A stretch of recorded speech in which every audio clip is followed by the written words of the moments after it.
Se coelho não bota ovo, por que associamos a Páscoa a coelhos e ovos? Você sabe qual é a origem da Páscoa de verdade? Eu sou o Pastor Jota e essa é a Confraria dos Maltrapilhos. Este podcast não é para pessoas super espirituais, gente que não chora, não erra, que não sabe o que é derrota. Esse podcast é para os cansados, os exaustos, os envergonhados. Homens e mulheres fracos, pecaminosos e com talentos limitados. É para gente inteligente, que sabe que é estúpida. E para discípulos honestos, que admitem que são canalhas. Se você sabe que diante de Deus não passa de um maltrapilho, este podcast também é para você.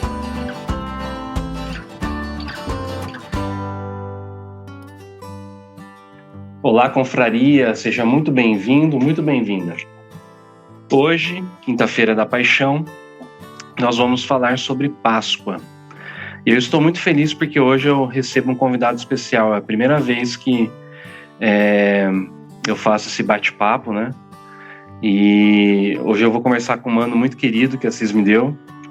Esse cara é pastor da Terceira Igreja Presbiteriana Independente de Assis, mestre em teologia pela Universidade Metodista de São Paulo, casca grossa de jiu-jitsu. Mais alguma coisa, mano? O nome dele é Jonatas de Souza. Seja muito bem-vindo, Jonatas. Dá um oi aí pra gente. Obrigado, Jota, pelo convite. Estou muito feliz por participar desse trabalho que você tem exercido. Tenho certeza que gerará muitos frutos. Já está gerando muitos frutos, pois o seu trabalho aqui em Assis foi muito frutífero. Aliás, nós sentimos muita sua falta aqui. Espero contribuir com a nossa conversa, com o nosso bate-papo e trazer uma visão fora da caixa pro pessoal. Legal, já com certeza já está contribuindo.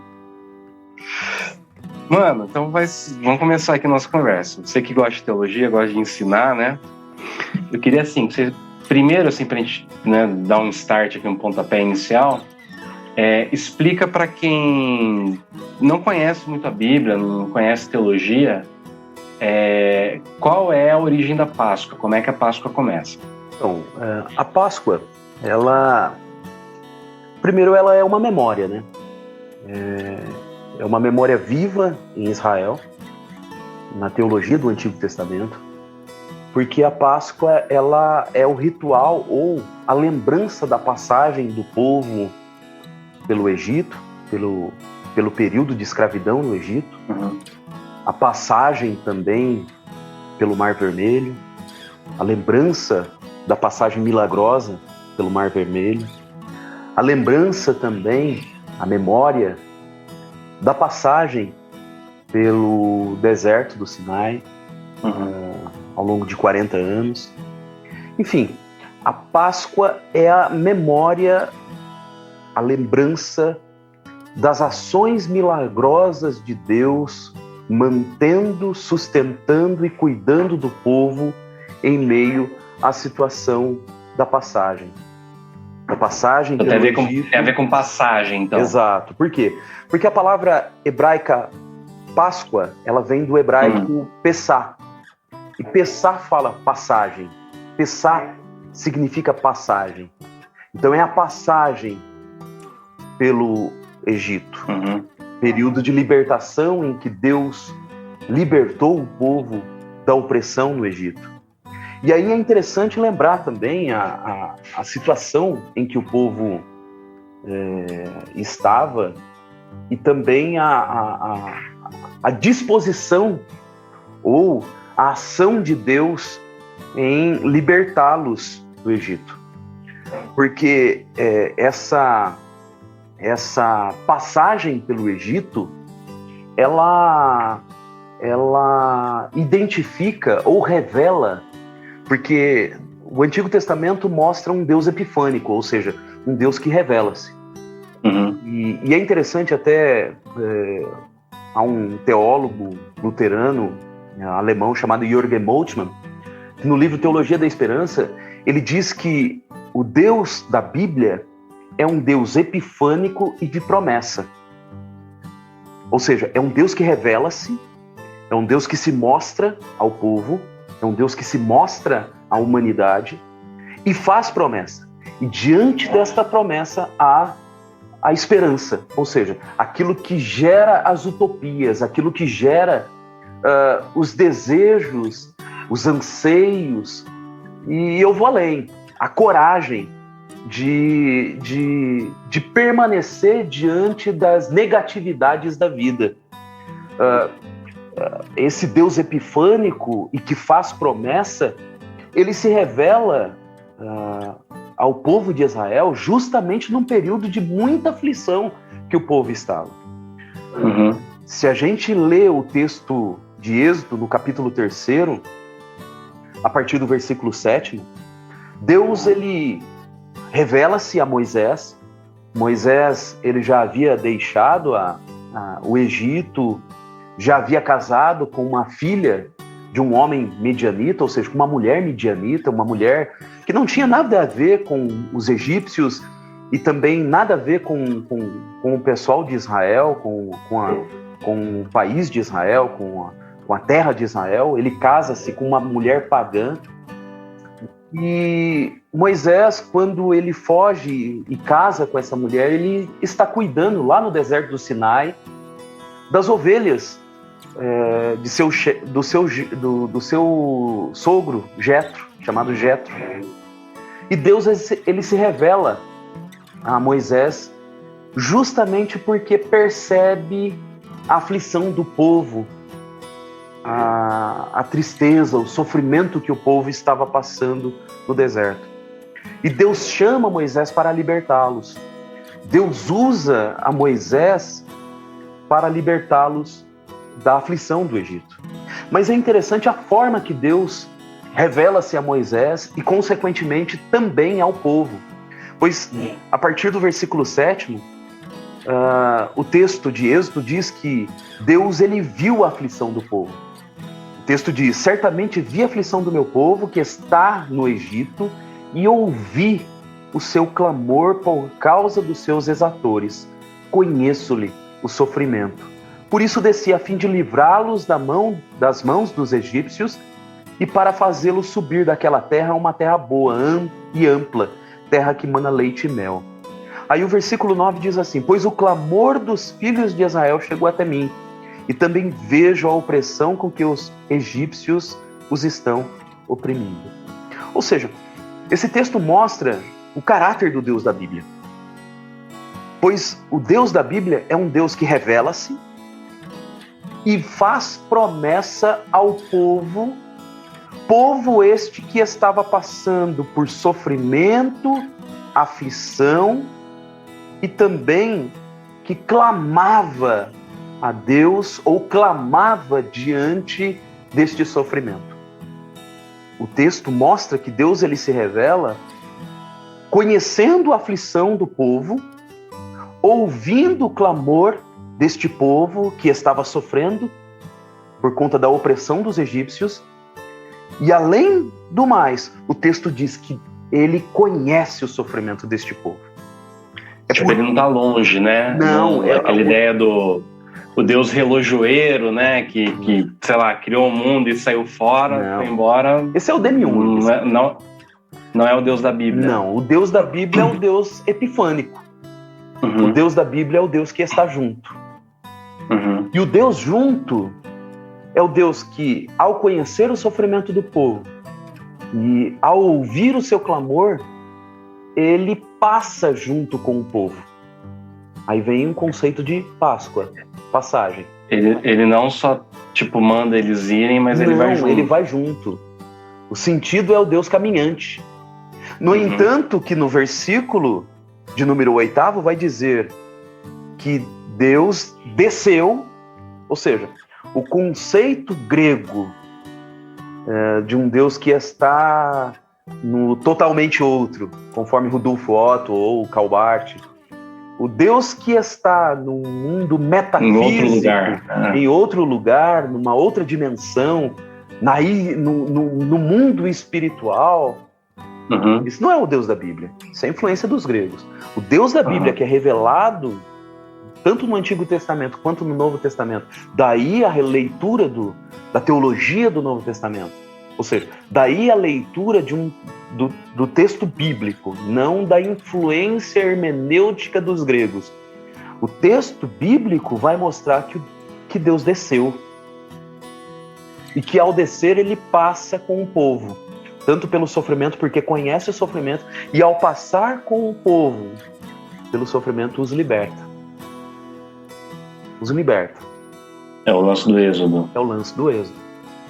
Então, a Páscoa, ela é uma memória de um Deus que está junto, de um Deus que conhece o sofrimento, e além de estar junto e conhecer o sofrimento, é um Deus que promete a libertação. E ao prometer a libertação, os leva a uma terra boa. Porque ele se compromete. Quando ele faz uma promessa, ele se compromete a Exato. fazer Nos aquele negócio leva acontecer. a uma terra boa e ampla, terra que mana leite e mel. Daí eu não sei se eu posso falar isso, mas eu vou falar, já que a gente está pensando fora da caixa. Daí o conceito utópico. Perceba que o Egito era o lugar de sofrimento. Então, vamos deixar um pouquinho o conceito geográfico, Egito, mas vamos olhar o conceito existencial, sofrimento. Deus está junto no sofrimento. Uhum. Aí, olhando na perspectiva existencialista, Deus é aquele que liberta do sofrimento. Por quê? Porque ele conhece o sofrimento. E além de conhecer, ele desceu a fim de livrá-los. Ou seja, um Deus da libertação. E ao livrá-los, ele caminha junto. Ele caminha junto pela passagem do Mar Vermelho, pela passagem do deserto. E deserto na Bíblia é muito significativo, Jota. Deserto na Bíblia não é lugar geográfico. Assim como terra boa, terra que mana leite e mel. O conceito de terra. Terra e deserto na Bíblia é lugar teológico. É lugar de privação. É lugar de provação. É lugar de providência. E é lugar de renovo. É tão lugar teológico na Bíblia, o deserto, que é o lugar de locomoção. O povo poderia atravessar do Egito até Israel durante 40 dias. Mas o texto diz que a peregrinação durou 40 anos. Se eu não me engano, tem um lance que os espias eles vão espionar a terra, né? Exato. E eles demoram 40 dias. Exato. Quando eles voltam, o relatório deles é negativo. Exato, mas por quê? Porque é lugar de utopia. E aí Deus fala, então vai ser 1 ano de deserto para cada dia que vocês... Exato, por quê? Porque é um lugar de privação, de provação, mas também de providências e utopias. Ou seja, o Deus da Bíblia é o Deus que cria promessas. É o Deus que gera um novo. É o Deus que faz com que os corações, diante das privações e das provações, o coração se arda ainda, gerando esperança, pois a providência de Deus acontecerá diante das privações e das provações, gerando utopias, ou seja, gerando a perspectiva de que dias melhores virão, ou seja, terra boa, terra que mana leite e mel. Cara, vou te contar um negócio bem pessoal, né? Eu tava escrevendo, a princípio eu ia fazer uma mensagem, né, no podcast, eu tava escrevendo. Eu tive um momento, cara, exatamente disso, né? Eu tava escrevendo, onde está Deus, então, na pandemia, né? E aí eu comecei a escrever, cara, e assim, eu tive que parar porque me deu uma crise de choro à medida que eu fui enxergando Deus, né? Então eu escrevi assim, que ele estava presente, acho que tá até aqui eu tô com um caderninho aqui, eu escrevi uns esboços, aqui ó,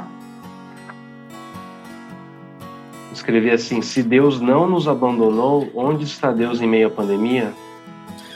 Eu coloquei em cada médico, enfermeiro, socorrista, fisioterapeuta, cada faxineira, cada lixeiro, cada gari, cada pessoa, né, que limpa a cidade, que limpa os hospitais, que limpa para que a epidemia não seja pior, né? Em cada artista, cada músico, cantor, ator, Sim. que traz beleza, traz alegria, que traz leveza para aguentar a gente, ou até que ajuda a gente a chorar, né, com a arte dele. A teologia da cultura do Chile. Em cada cientista, cada pesquisador, né, que desenvolve, ajudou, né, a desenvolver, que está trabalhando na vacina, nos entregadores, motoboys, o pessoal da logística, do correio, que faz a vida continuar pulsando, né, continuar vivendo, cada professor, pedagogo, secretária de escola que tem lutado para que as crianças continuem aprendendo, né, em cada mãe exausta, em cada pai frustrado. Eu escrevi em cada desempregado, cada pobre, cada miserável que clama por comida, em cada igreja, cada centro de umbanda, centro espírita, cada ONG que distribui roupa, que distribui alimento. Deus é um evento, irmão. Deus é um evento. Em cada doente que morre sem ar, né? Asfixiado, igual Jesus na cruz. Deus é um evento, irmão. Aí eu escrevi, no amor, né? Cada ato de amor. Então, nesse cada ato, Deus desceu a fim de livrá-los. Em cada ato deste, Deus desceu a fim de livrá-los, porque certamente viu a aflição do povo. Olha o Deus do Êxodo aí.